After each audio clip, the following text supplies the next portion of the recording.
Shalom, Bapak Ibu Saudara. Renungan kita pagi hari ini kita berbicara sesuatu yang sangat seringlah disinggung dalam dunia kekristenan, yaitu mengenai sorga yang dipahami sebagai tempat ya secara geografis, nun jauh di sana, nggak tahu di mana.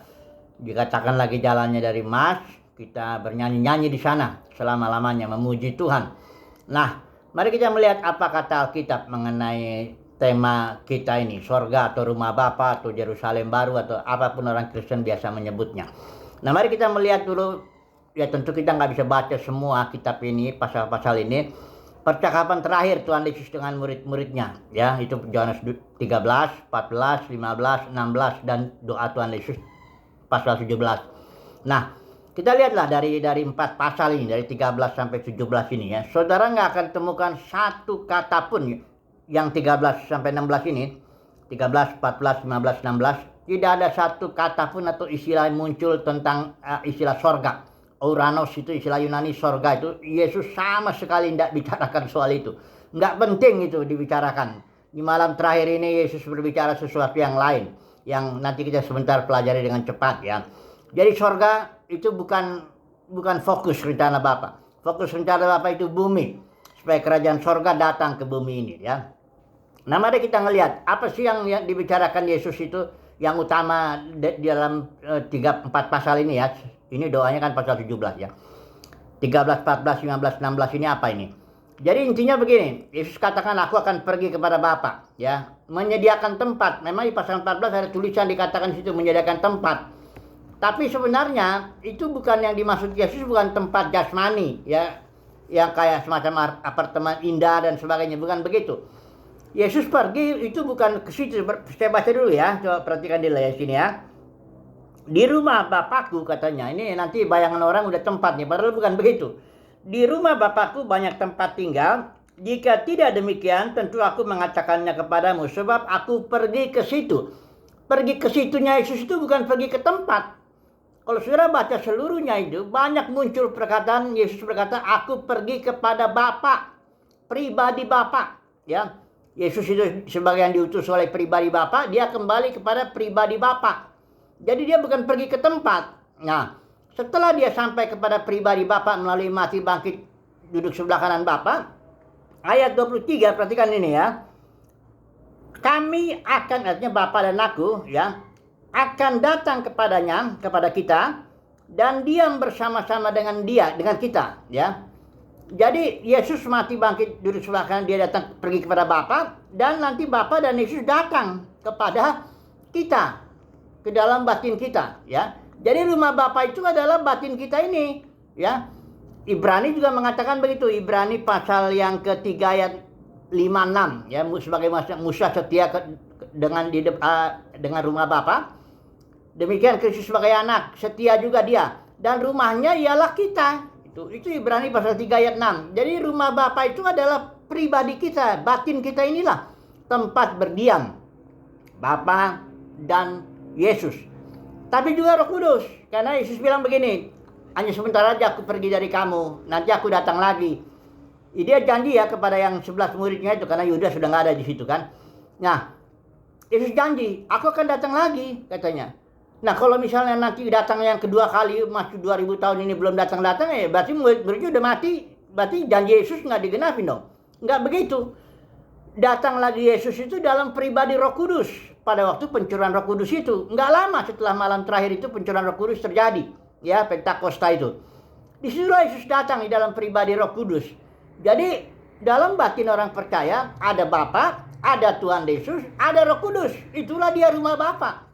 Itulah dia tempat berdiam, itulah sebenarnya fokus pembicaraan Yesus dalam pasal 13, 14, 15, 16. Dan doa Tuhan Yesus itu barulah satu kali ada ucapan sorga. Di pasal 17 itu ya dia itu pun hanya doa, enggak dia ngomong sama murid-muridnya. Di sini dia bilang demikianlah kata Yesus ya pasal 17, lalu ia menengadah ke langit, istilahnya menengadah ke sorga, ke Ouranos. Di situ juga hanya satu kali itu aja. Di sorga nggak penting ya, itu bukan pembicaraan, bukan yang penting untuk dibicarakan, karena malam terakhir biasanya orang nggak mau ngomong yang nggak penting ya. Yang pentingnya adalah bahwa kita, pribadi kita ini, batin kita akan didiami ya, oleh Bapa, oleh Tuhan Yesus, oleh Roh Kudus. Kita menyatu, fellowship ya, dalam keintiman, dalam penyatuan dengan Bapa, dengan Anak, dengan Roh Kudus. Itu yang penting ya pembicaranya ya. Orang Kristen bicaranya selalu tempat, ingin lari dari bumi ini, pergi ke tempat nun jauh di sana. Nah, sekarang kita lihat Yerusalem baru katanya. Yerusalem baru itu sebenarnya apa sih? Bukan kota jasmani. Itu mempelai. Mari kita baca dulu ya. Saudara, makanya kadang-kadang orang Kristen karena sudah terbiasa ya tinggal di dimensi ruang dan waktu ini kayak di sini. Jadi pikirannya sudah bayangannya tempat. Kalau rumah Bapak, oh berarti tempat. Kalau Yerusalem baru, oh berarti suatu kota ya, kayak kota Jakarta atau kota yang mana. Inilah karena konsepnya pikiran kita sudah dijebak atau dikerangkeng ya oleh dimensi ruang dan waktu. Ini kan coba perhatikan ya. Pasal 1 Wahyu ya. Ini ingat ya, Wahyu itu bahasa simbol. Perhatikan ini ayat yang ke-9 ya. Ini ada seorang malaikat menunjukin dia kepada Rasul Yohanes mempelai anak domba ya. Saya baca ya bagian terakhir ya. Marilah ke sini, aku akan menunjukkan kepadamu pengantin perempuan mempelai anak domba. Pengantin perempuan ya, mau ditunjukin. Ayat 10-nya, lalu di dalam roh ia membawa aku ke atas sebuah gunung. Ini dalam rangka mau nunjukin mempelai anak domba nih. Dia naik ke atas gunung yang besar, tinggi, dan dia menunjukkan kepadaku kota yang kudus. Ya, itulah Yerusalem ya, turun dari sorga. Yerusalem baru itu. Jadi berarti Yerusalem baru itu apa? Ya itu mempelai anak domba. Jadi orang Yerusalem baru itu. Orang-orang percaya. Istrinya Tuhan Yesus lah, begitulah ya. Jadi gereja itulah dia mempelai anak domba. Kota Yerusalem itu gereja ya. Bukan kota jasmani, bukan. Jadi kita perlu diperbaharui pikiran kita ya, supaya kita menyukai pribadi Bapa, menyukai pribadi Yesus, menyukai pribadi Roh Kudus ya. Jangan menyukai tempat ya. Kadang-kadang kita bilang jalannya emas karena barangkali kita suka emas ya. Nah, ini repot ya. Jadi apa intinya dari semuanya pembicaraan ini? Yesus bilang yang penting itu bahwa keintiman kita dengan pribadi Bapa, pribadi Tuhan Yesus, pribadi Roh Kudus, penyatuan kita itulah yang utama ya. Itulah yang dibicarakan di malam terakhir ya. Begitu pentingnya pembicaraan itu. Karena itu memang poinnya ya. Nah nanti kalau kita sudah menyatu ya sudahlah. Kan sudah hidup bersama dengan Tuhan. Sudah aku dan Bapa satu. Kan enggak masalah lagi ya. Tinggal kita kerjakanlah tugas kita di muka bumi. Karena fokus Bapa itu bumi. Supaya bumi ini bergerak menuju bumi yang baru.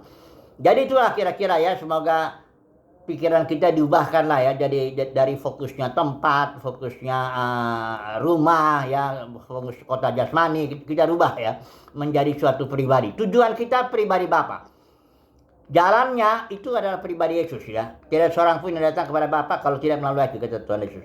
Roh Kudus itulah pengajar kita untuk menuntun kita ke dalam seluruh kebenaran. Semua pribadi ya, jangan berpikir tempat jasmani, jangan berpikir kota jasmani, jangan berpikir apartemen lagi jalannya emas apa ya. Semoga kita dapat kasih karena Tuhan bisa merubah konsep kita tentang sorga itu seperti apa ya, rencana Bapa itu seperti apa. Haleluya, amin.